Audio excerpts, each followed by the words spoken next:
Live. Woo! Haha, back again.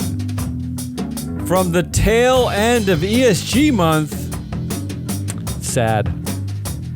It's the ESG industry's only weekly woke data podcast featuring BM man Matt Moscardi. I hate my new nickname. I hate it. Wait, what does that mean again? Board member. That's a terrible nickname. Board member? You're not even a board member. We did it. We had to change the name. I know. Of the platform.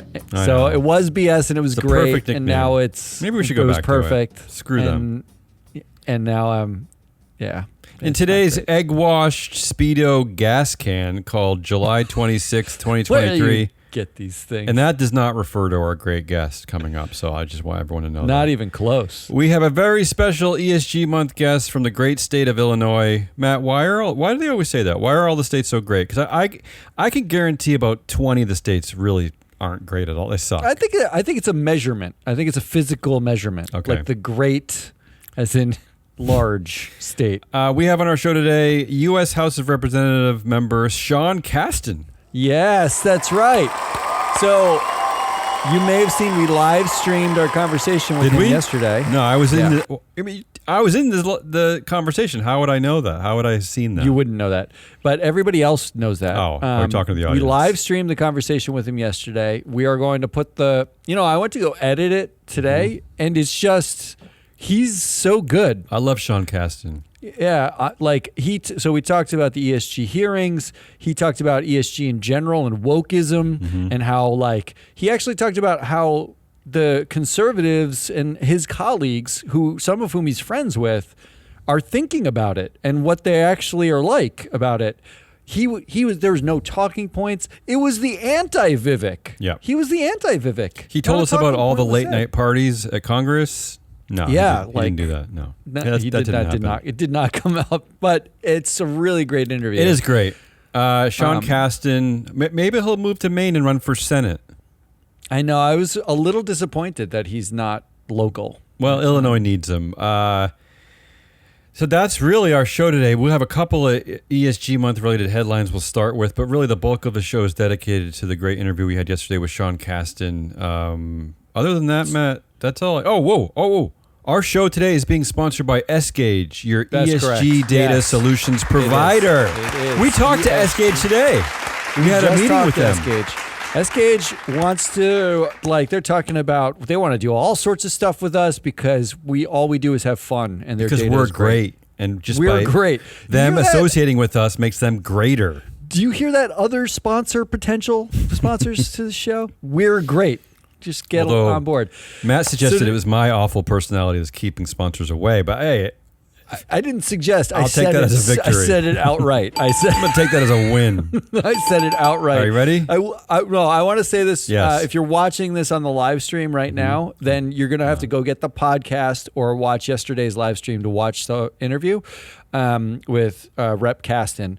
Otherwise, we're just going to talk about some news. We'll wrap it up. Go get the pod. Yeah. And then you can hear the full interview. Yeah, come on. What are you waiting for? Go do things. And give us ratings and stuff. Why do we get no more ratings? Why does nobody write I love reach you? out for once. Write us an email. Go to LinkedIn.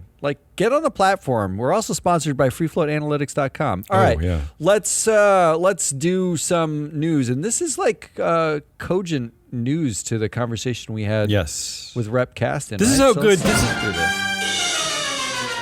The music cut you off. The music said, shut up.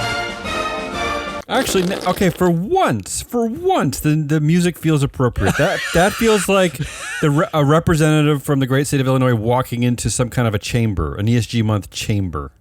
That's what happened. So now I get the music. Now finally. All right. This is how good Sean Casten is. I kid you not. That I gathered two articles for yesterday's conversation, and he didn't know about these articles. He kind of referenced both of them without even me talking about the articles. So he's on top of his game. Yeah, I actually got to admit, the first question I asked him was, have you ever What's heard your of name? ESG? Oh, yes. Have you ever heard of Before ESG? the ESG hearings came and hit you, because I've been doing this for 15 years. My mom doesn't know what I do, right? Like Yeah, I believe that. She Well, thinks you have like, a lot of brothers, though. She's busy. no, I mean, I might as well be a janitor. She has no idea what I do, and Casten knew everything. Yeah. He's like spitting back the news. He knew it back and front. But what are the stories that Here are the you two reference? ESG month related stories. First, it was an op-ed. Where was this op-ed? Foxnews.com. Ooh, I'm sure it was deeply nuanced and heavily researched. And here's why I pulled this article. It was written by at least one of his colleagues, Andy Barr out of Kentucky, who he mentions in our interview, and also Senator Tom Cotton from Arkansas. The op-ed is called "Our ESG Act Protects Investors, Limits Your Financial Risks from Left-Wing Activism." That sounds scary. Oh, listen. Oh, it sounds like the scoreboard operator. Here's what I recognizes wanted. that's false. Here's what I wanted to highlight from this article, Matt. The right, the anti-ESGers, have now kind of officially boiled the acronym down to this. Here's the popular talking point now. Okay, the E in ESG. This is what they said: presses investment funds to bankroll green energy boondoggles. Oh, first of all, good use of the word boondoggle. Yeah. So the messaging now, I suppose, is that green energy as an industry is just a mess, right? It's just nothing happens. It's just it's wasteful, right? That's the messaging. No, it sounds more like it's suggesting that green energy is somehow subsidized by the U.S. government into becoming like some communists plot to take over. Yeah, energy. it's just a bunch of and they're saying this like in the height of like the climate change summer, where there's like heat records breaking daily everywhere. Florida's seawater was just measured at 100 degrees Fahrenheit. 100 degrees. 100 degrees. And that's Fahrenheit. actually like some of the better news coming out of the headlines. I mean, it's delightful to swim in, I suppose, but not so great. And once again, they don't mention the boondoggles that the oil and gas industry got for the last 200 years, do they? That's not mentioned somewhere? No, and once again, the thing that always is a head scratcher to me is why not just jump into the green energy market and just make a ton of money? A ton of cash. Yeah, be capitalist for once. Yeah. And here is now the talking point about S&G. They say S&G, now they're lumping it together. I don't understand the lumpage here. And as we both know, S&G represents several hundred data points, okay? Several hundred. Yeah. And not data points that make sense together. No, of course not. And here's their takeaway now officially. S&G push companies to hire and promote employees based on diversity, that means women, race, which means black people, or other other non-merit based factors. That's the official talking point now. This is where we're at with ESG month. This is why we had Representative Sean Casten on, because of this kind of nonsense. They also said this, Matt. The ESG Act requires asset managers to get written permission from their customers if they take non-financial interests into account when investing. Of course, they don't define this like difference between financial and non-financial. I actually gotta say, first of all, it's only ERISA plan, right? Mm-hmm. So pension funds, right? And when they define non-financial, pecuniary versus non-pecuniary, effectively, it's whatever I think is financially relevant. Thank you. In fact, the definition of materiality is two things. In fact, Casten says this in one of the hearings. It's whether or not a reasonable investor would use the information to make an investment decision. Would it change their mind if they had that information? So it's a little bit backwards. Basically, it's saying like, if I gave you some information, would you have, a reasonable investor had made a different decision? Or whether or not a piece of information changes the total mix of information. Like if I gave you a new piece of information, does it make all the information look a little bit different in context? Do you know what qualifies for that? Everything. Everything in the world is material that you think. How about the fact that the part of your board includes two cousins who know nothing about the industry? or your cowboy hat wearing brother. Yeah. Not to mention that these models created at companies like MSCI, they're really meant to just forecast long-term risk. That's really what they're doing. So I would think that most investors would find that many of these data points would be actually extremely useful, extremely relevant in making these determinations. But that's a whole nother story. But it is a little bit brilliant what they've done, because they don't define what non-financial interests are specifically. There's a lot of gray zone, which means there's a lot of room. What they've done, and they would force, and this hasn't passed. It's not going to pass. They would force the asset managers and the pension funds have to get permission from Written individual investors, all the individual investors, to take into account certain metrics. But if they didn't define what material was with a hard line, that means every one of those customers has the right to sue the asset manager or the pension fund for taking into account something that person doesn't think is financially relevant. And again, this is all their position is that they are, and they say this, that this will help to minimize risk. So again, they're taking the data used to forecast long-term risk models and suggesting that it actually makes your investments more risky somehow. Like, this is their position. They're saying you have too much data. Too much data. You should have less. You should have less. All right. The next article I pulled was anti-ESG politicians cost their states and cities billions. This is also something that Sean Casten referenced. Here are some of the main takeaways. In Texas, anti-free market legislation could cost taxpayers up to $532 million in higher interest costs within a year. In Indiana, a bill to limit ESG investing could cut state pension returns by $7 billion over the next 10 years. Wow, nice. Florida pensioners, that includes first responders, firefighters, and teachers, face potential losses of as much as $10 billion in returns. This list goes on. Holy moly. How about this one? In Oklahoma, which bans state investment funds from working with companies that use ESG policies. Just use ESG policies. They just lost their bid to land a major Volkswagen battery factory, losing out to somewhere in Canada, which has strong sustainability practices. There you go. Look, minimizing risk are winning for investors. They're winning. They're winning the war against having stuff that works. Yeah. So those are our ESG month headline takeaways. And again, I wanted to talk about those as an introduction to our conversation with Representative Sean Casten, because because he's so aware of the topic in general, he kind of stumbled into both of these articles on his own.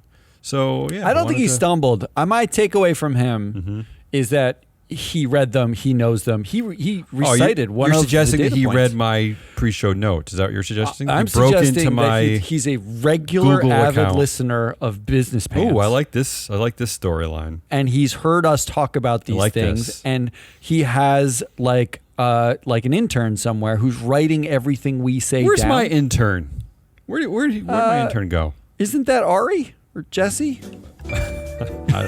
I don't feel comfortable answering that as a yes or a no. All right, I think both C-suite. You want to just play the interview? All right, let's do it. Here's Representative Casten from Illinois talking about ESG. Sean, thank you for coming and talking about ESG hearings, Kabuki Theater, the bizarre nature of progressive human beings deeply defending Milton Friedman. Like I'm a little confused, and we're going to clear up some things. Hopefully, are we? No, in less than 20 minutes. In 20 minutes, we'll clear up every problem. Great. We've had. I want to actually start with one really quick question. Sean, have you ever heard of ESG before the hearings? I mean, like, was this a thing that was on anybody's radar? Because my mom didn't know what I did for the last 10 years. So weirdly, I did, although I don't know that I'm a representative sample on this front. And before we start, thanks so much for having me. I'm especially flattered that you picked me for your specialist show. Not everybody gets to do that. before coming to Congress, I spent 20 years as the CEO, well, in the energy industry, 16 as a CEO, running companies that had a mission to profitably reduce greenhouse gas emissions. And so we raised our money from people who had missions to do something more than just make money. We always understood that we had to make money as well, but that was sort of the wheelhouse that I lived in. And when I got to Congress, one of the first bills that I brought to Financial Services Committee that I serve on was to mandate climate disclosure rules from the SEC on all public companies. That, of course, is now becoming a law because we passed it on the House floor. The Senate never took it up. The president never signed it. And then there was an executive order passed. What year was this? So we first passed that in the 116th and the 117th. I'm not sorry, not that. We didn't pass in the House in the 116th. We passed in the House in the 117th. SEC brought it forward at that point. It was last And year, I guess. when we brought it forward, it was brought together and stapled in a separate bill that Juan Vargas had from California to do a broader ESG mandate as well, because as you guys know, there's almost no correlation between how one rating agency rates a company and another. So we said, let's just come up with a standard set of rules. And so we had sort of been in that wheelhouse.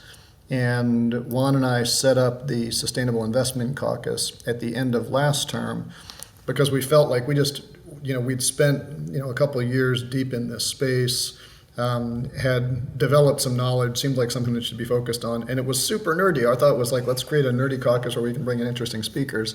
And then wokeism happened. Right. Yeah. The weirdest thing ever. Yeah. And so now, the good news about having spent the time is we were able to, pull together all the research we'd done and the speakers and the expertise, and I think really arm our Democrats on the Financial Services Committee with a good set of talking points about what is this, what are the challenges, what are the opportunities, what are the objections, and I think I'll leave you guys to be the judge, but I think we handled ourselves quite well and we're well informed. I mean, honestly, the reason why we reached out to you is because you're one of few people throwing heat, right? Like it seems like you get it, especially the fact that when we're talking about ESG at all, it's data, right? Which is already nerdy and wonky to begin with. And having sort of like a nuanced discussion in the form of a wokeism hearing is sort of anathema to progress. Right. When I was watching, we watched the hearings, and when I'm watching the hearings, I'm listening to your questions, and I'm like, that guy seems like he actually read something. Like it's very refreshing to have a rep that read a thing before showing up here and understands at least the data. Yeah. Yeah. How do you prepare your colleague for those colleagues who don't have a background and weren't CEOs at a company like yours? How do you prepare each other for hearings like this? Well, look, I mean, the truth of DC is that every member of Congress has deep expertise in something. No members of Congress have deep expertise in everything, and so you are as good as your staff, right, Sure. to fill in where your gaps are. And and we've got some terrific staff who went through and sort of pulled all the research together, got it in some bullet points, so that now every members have got their bullet points in front of them, and they can choose like, okay, what are the issues here that I'd like to really follow up on and dig into, and they go from there. But it's at some level it's not that different from doing a book report in college, right? You take a lot of notes and then you decide what's going to go, in your 5-page essay. Do you see hearings like this as an opportunity to speak to like the people, like the electorate, like us, or do you see it as an opportunity to debate the other side? How do you position yourself? Well, let's sort of step back from the hearings for a little bit.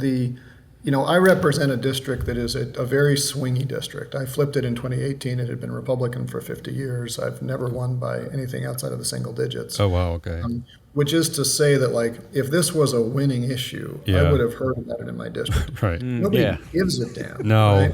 Right? And so a part of what we're trying to do, I don't want to, let me not be so crass. Yeah. There's $8.4 trillion of money that wants to invest in ESG assets. That's a lot of people who give a lot of damns. Sure. But politically, there is no sort of like squishy centrist voter waiting to No. hear what your position is on woke investment. It's an extremely niche subject area, extremely niche. Yeah, and my view is that the way we got here, and this informs how we've been trying to think about it on committee, is that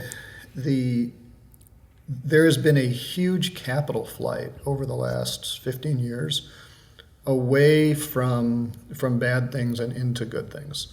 And I say that look at like the multiple that a First Solar is getting versus an ExxonMobil. Yeah, right. The fastest growing vehicle segment is EVs. Coal is now went from being 50% of the U.S. grid to 16, 17%. We make more power from renewables than from coal on any given day right now. And that's been, fantastic for getting cleaner energy out, for getting, and I'm focusing on the E of ESG. Right. As our state treasurer, Mike Frericks in Illinois points out, people don't like to invest in drug dealers. That's why Purdue Pharma does not get, Right. and that's an ESG question. Mm-hmm. As that capital flight has happened, it's not that this has become a political issue, but that people who suddenly find themselves unable to compete in a free market are going to members of Congress and saying, can you please help me because I don't know how to compete. Interesting. And so a part of what we've tried to do with this is saying, and look, I think there's a lot of warts on Milton Friedman. I am no Milton Friedman apologist, but the fact that the party that is ostensibly all about, companies that exist solely to satisfy the needs of their shareholders is now saying, I don't like the fact that shareholders are not investing in my preferred company, and I want to try to put some guardrails to limit the flow of capital.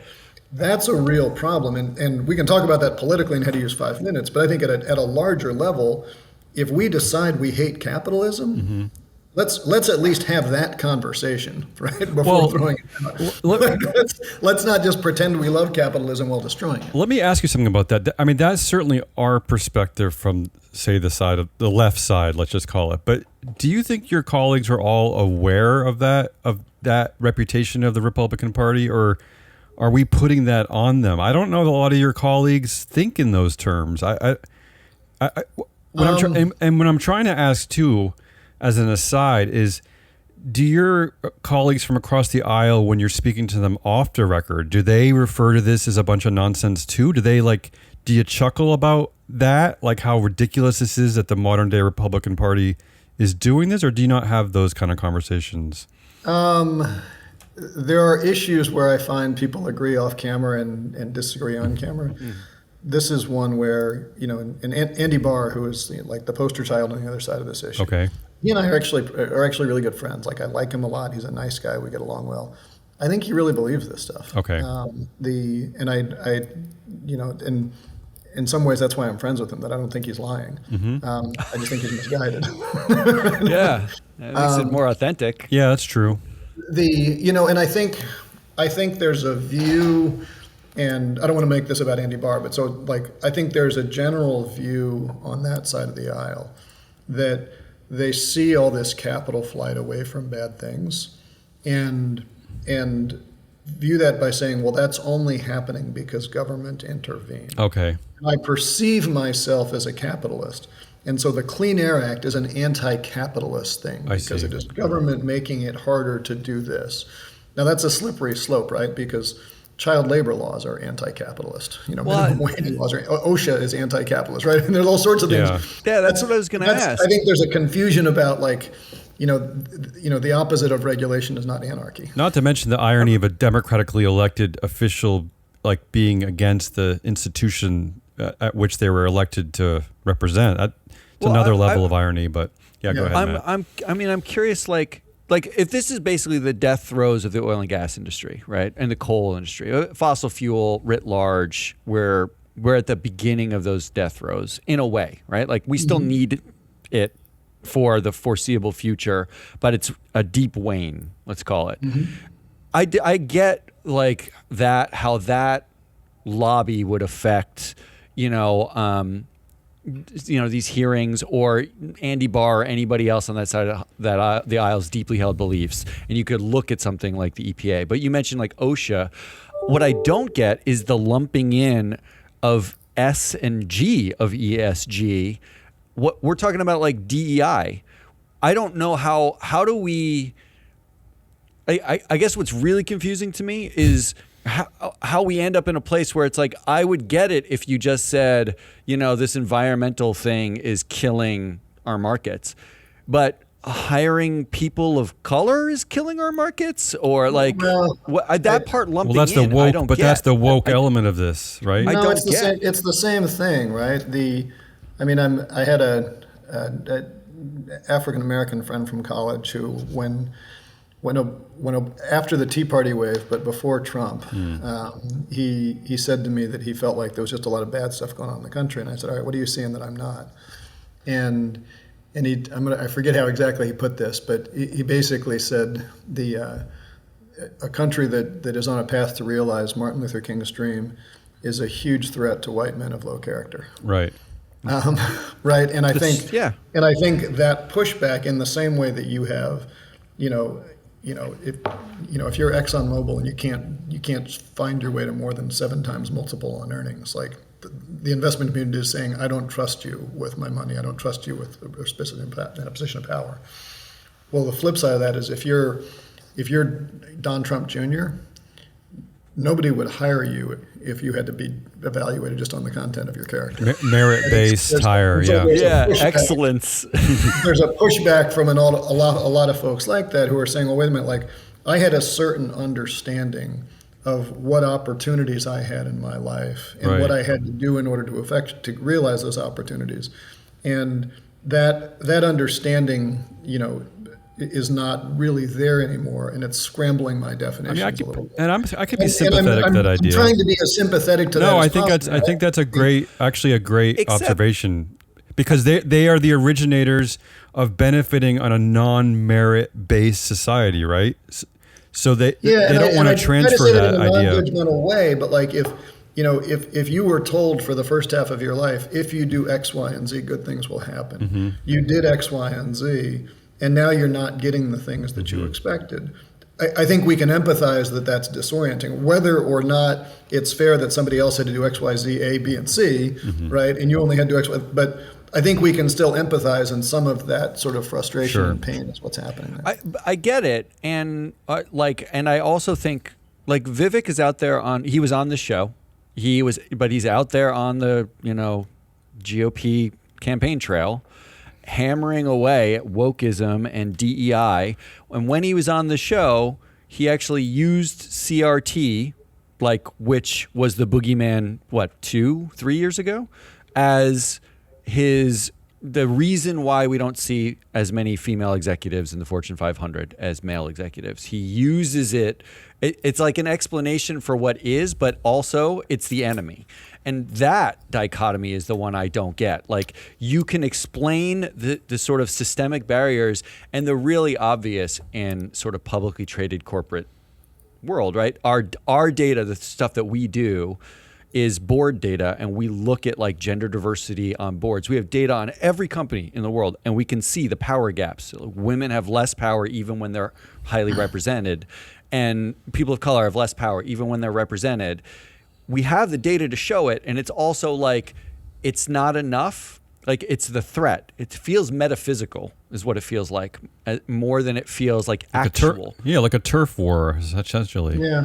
I mean, I don't know, this gets philosophical, but I suppose it's, any time that, our economy has advanced in great leaps, through, some great technological innovation, or because women enter the workforce, we have always created more than we've destroyed in those transitions. But also in every one of those transitions, people who were sort of aware of the destruction saw the world as this is going to be a zero-sum competition, right? I have too many, times in my own experience where, I remember I hired a woman to be my head of government affairs in my last job, and she took off her maternity leave and came back and said, I totally understand if you're going to replace me and I'm gone. I said, why would I do that? And I wasn't saying this because I was woke. It just seemed like the decent thing to say. And you ended up getting loyalty, not because I did anything special, but because there was this recognition that these are not the ways that someone like me gets treated in a lot of other environments. Yeah, right. And that made our company better. Like out of pure greed, I should do that because it allowed us to keep and retain talent. But I think there's a view from a lot of folks that, well, if you hired a gay black woman to be on your board, it must have displaced someone of equal talent. Right. not Right. like that person actually had to like be really good to get into that position. And we right? have, that's and in better.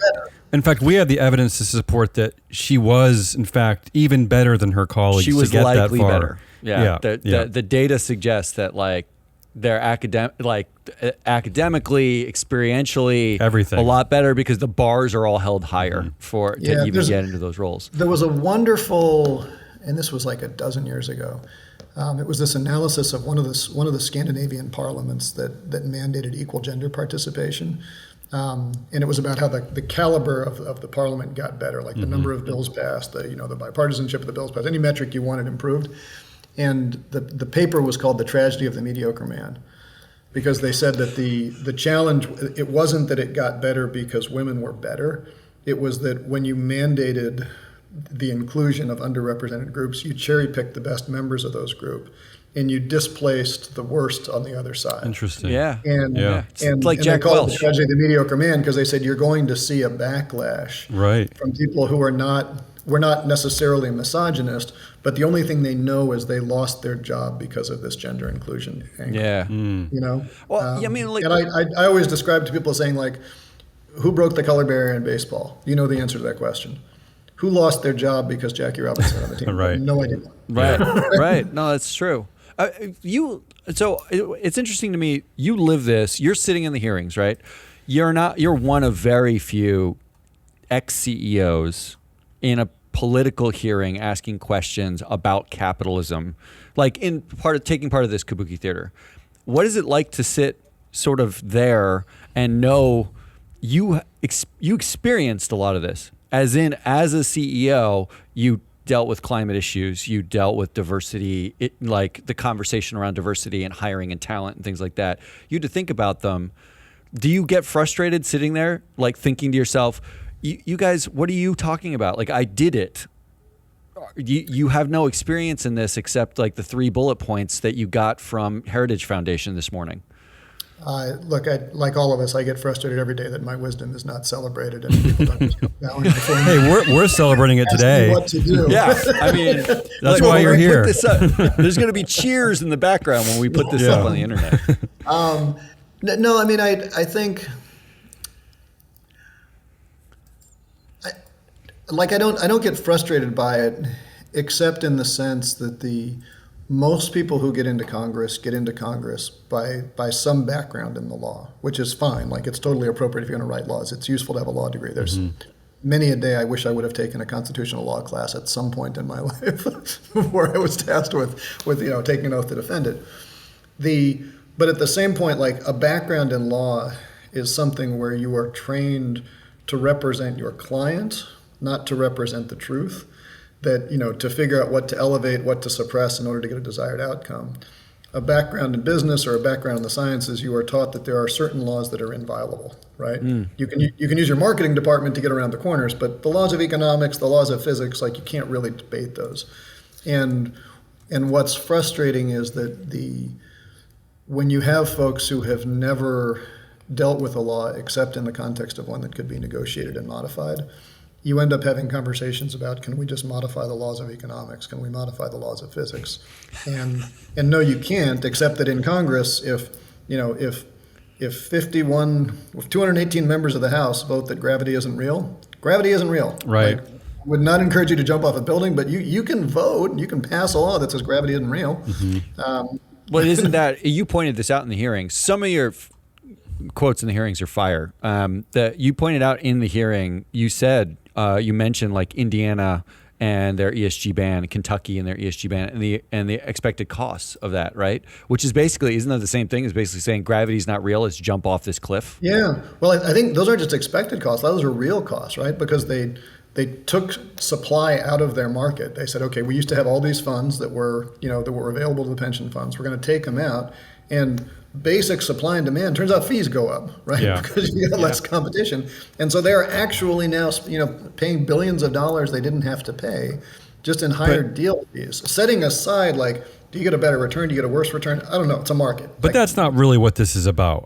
Because when we talk about ESG data that Matt, you alluded to, is that all our industry really offers is like hundreds of more data points to analyze the market, right? To analyze a company, whatever, which I think most people would be thrilled by.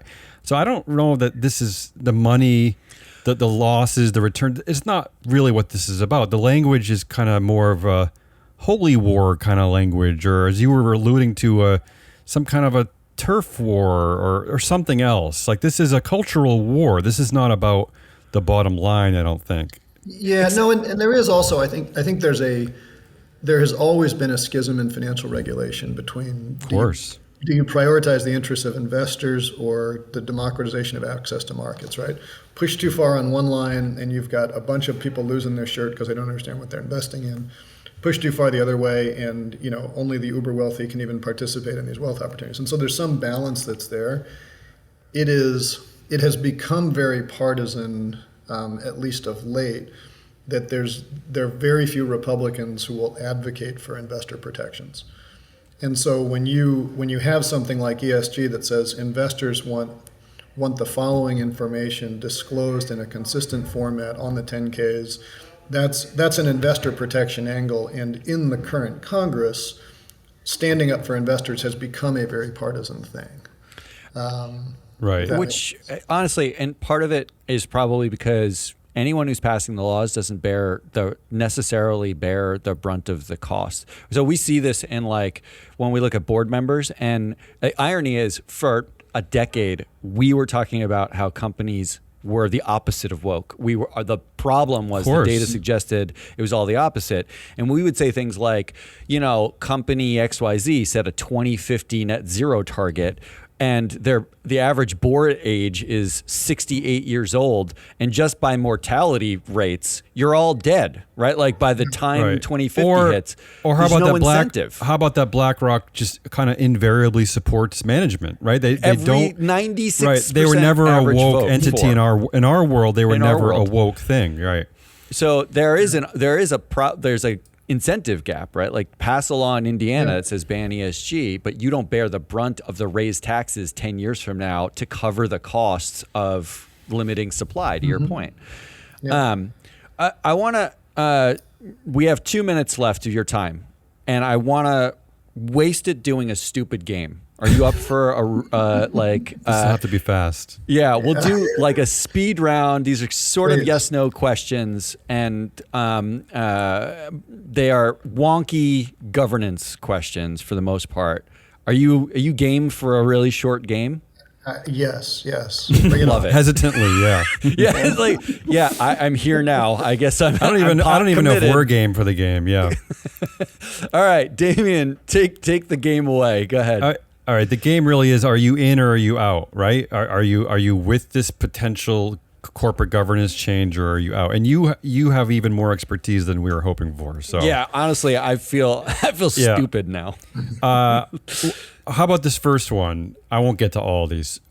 Eliminate all multiple class stock structures. One share, one vote. Let's let the alternative democracy that is voting on public corporations, let that equate to the normal democracy. Are you in on that idea? For public companies. For public companies. Yeah, sure. Okay. Yeah, that's an endorsement. All right. I like that. How about like some of our countries in Europe, some of our colleagues, Denmark, France, Germany, how about requiring U.S. boards to have at least one employee representative on the board?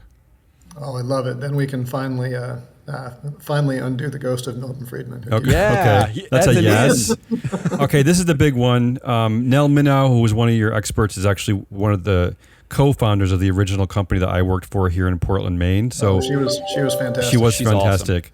Awesome. Yeah. How about make all the votes at the meetings, all the say on pay votes against directors, shareholder proposals, make them all binding. If the shareholders pass the vote, it's a binding vote. I like this one. I think I'm a no on that one. Wow! Tell us why. Having worked in environments where where I was the king, but got the input of everybody before making a decision. Yeah. And worked in environments that were purely parliamentary democracy. I think it's important to have a king. Okay. I think those votes should be loud and they should be listened to and there should be accountability. But I don't know that you want just a pure vote on. I can respect that. I'm the CEO of our company. I respect that. Mm-hmm. Well, let me ask you this: were you also the chair of your board, Sean, at your company? No, it wasn't. Okay, and intentionally, or was that part of your guidelines, or why weren't you the chair? That's probably a longer story. Okay. It's somewhere in between. Let's do one more, and we're a minute over, and we'll let you go free. I'll leave it at that. How about the last one being eliminate all combined CEO chair roles at public corporations? The CEO should not set the agenda of the board that is supposed to, provide hire oversight. And fire the CEO. Yeah. How about that? Yeah, one? I think I'd maybe even go a step farther. I think the chair probably shouldn't have an executive role. Okay. I love it. it. Representative Sean Casten, thank you so much for your time. Thank you so much, Sean. I know we're a minute over. Actually, honestly, I could do this for another 5 hours. So we may go back to your comms department and ask for more of your time at some point in the future. This was an awesome conversation. Thanks so much. And we'll be in touch again. All right. Thanks for staying woke. Thank you. Thanks, Sean. Bye, Sean. Take care. Today's show was sponsored by S-Gage, your ESG data provider, also sponsored by freefloatanalytics.com. A huge thanks to Rep. Casten for not just showing up and not just On being time. well informed and not just for schooling us. I love that he gave us 0 talking points. He didn't spend his time just regurgitating and we were worried shit from the campaign That was one trail. thing we planned against. We did a lot of pre-show planning. What are we going to do if he just throws regurgitated talking points at us? If he's It's going to just be really chucking stuff- boring. Yeah. He treated us like intelligent human beings. All right, which stop it. You're making we me feel fooled him weird. into Just thinking stop. that was Just true. stop. And he knew his shit. So thank you to Rep. Casten. Hopefully he'll come back. Until Friday when we wrap. Goodbye.